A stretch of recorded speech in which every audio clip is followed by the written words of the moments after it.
Jusqu'à 9h30 sur France Bleu Armorique, c'est Culture. Une série proposée par CHP, le spécialiste de Spoilers, le podcast Spoilers. Le podcast, tout à fait. Donc vous passez vos journées à regarder des séries. À peu près, ouais. La vie est belle, ça va. Et il y en a une que vous avez beaucoup appréciée là dernièrement, CHP. Un coup de cœur. C'est parti, j'y vais. Allons-y, ouais. Alors aujourd'hui, je vais pas vous parler de n'importe quelle série. Oui, parce que quand Bastien Michel nous a appelés chez Spoilers avec Guillaume et Briac, on s'est dit, comme vous, on s'est dit, Bastien Michel, l'auteur de la thèse L'invention de la tapisserie de Bayeux, naissance, composition et style d'un chef-d'œuvre médiéval. Non, évidemment que non. Bastien Michel de France Bleu Armorique, et j'ai besoin de vous pour présenter des coups de cœur séries. Dès lors, mon sang n'a fait qu'un tour, et dès la 4e chronique, du coup, je me suis dit, si j'ai bien eu un coup de cœur série récemment, c'est Watchmen. Au départ, Watchmen, c'est un comics de Alan Moore et Dave Gibbons, peut-être le plus réputé d'entre tous, tant son impact a été retentissant. Et oui, car jusque-là, les super-héros étaient tout-puissants, super-pouvoirs à gogo, beaux et belles gosses, quand soudain arrive une équipe de personnes brisées par la vie, dépressives ou juste nulles, qui doivent arrêter la fin du monde, le tout sur fond de guerre froide. On se marre, vivement que Willy Revelli revienne mettre les points sur les i, parce que là, on déprime. Et bien justement, 40 ans plus tard, Damon Lindelof prend le relais. Il y a du super pouvoir, du boom boom et des explosions, mais juste ce qu'il faut. Si justement les super-héros, c'est pas ce qui vous intéresse, ceux-là vont vous intéresser parce que ce qu'on aime chez eux, ce n'est pas leur pouvoir, leur faiblesse. C'est leur faiblesse et surtout leurs états d'âme. Et de ce que tout ça va venir questionner sur notre époque. Damon Lindelof, si vous ne le connaissez pas, c'est le showrunner de pêle-mêle les séries Lost. Ça veut dire quoi, showrunner? Showrunner, c'est tout simplement, on va dire, créateur et celui qui va mener la série tout au long de ses étapes de création. Donc, il a fait Lost, il a fait The Leftovers, les 2 derniers films Star Trek et également Prometheus. Donc, voilà, un bon. Et pourquoi faut-il regarder Watchmen, tout simplement? Mais on se demandait sûrement pourquoi. la question. Déjà parce qu'il y a 9 épisodes d'1 heure. Ça, c'est pour les gens qui veulent pas.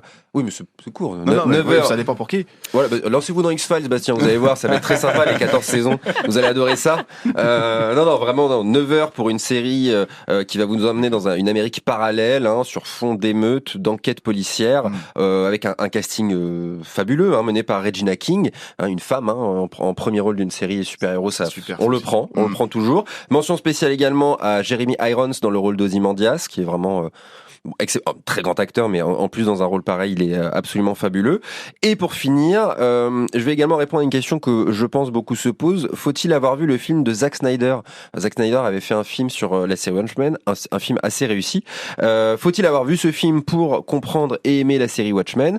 Non, voilà, la série a été faite pour être vue par tout le monde, et donc que vous ayez vu le film ou pas, que vous ayez lu les comics ou pas, Watchmen s'adresse à tout le monde, et bien plus que vous ne le pensez. Et d'ailleurs, un très beau coffret Blu-ray à offrir. Non, mais vraiment, le coffret est beau. N'hésitez pas à aller voir sur Google. Qu'est-ce qu'il a de spécial? Le coffret est très. Ce qui a une imagerie Watchmen, vous savez, c'est ce smiley avec la goutte de sang. Je pense que si vous tapez Watchmen, vous allez voir, c'est un symbole qui est très très connu. Et le coffret est très beau et la série est encore plus belle à l'intérieur.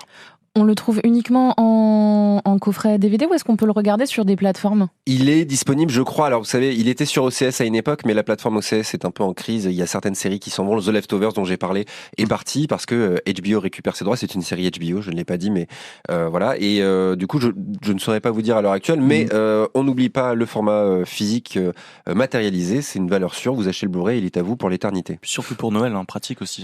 Alors là, mettez-le au pied du sapin, ça va faire des heureux. Et en Blu-ray, voilà, c'est Père Noël. C'est toujours plus sympa. Père Noël, il a de bonnes idées, effectivement. Donc la série Watchmen, que vous n'êtes pas obligé de regarder après avoir vu le film. Le film datait de 2009, c'est ça? 2009, ouais, il me semble. 2009, et puis les comics, donc les bandes dessinées à l'américaine. Watchmen, ça c'est le bon conseil aujourd'hui sur les super-héros qui sont moins super que d'autres. C'est ça, voilà, c'est ça. Ça j'aime bien, quand ils ont les mêmes faiblesses que nous. Par exemple, Kemo Veillon, vous seriez quoi comme super-héros? Jusqu'à 9h30 sur France Bleu Armorique, c'est Culture.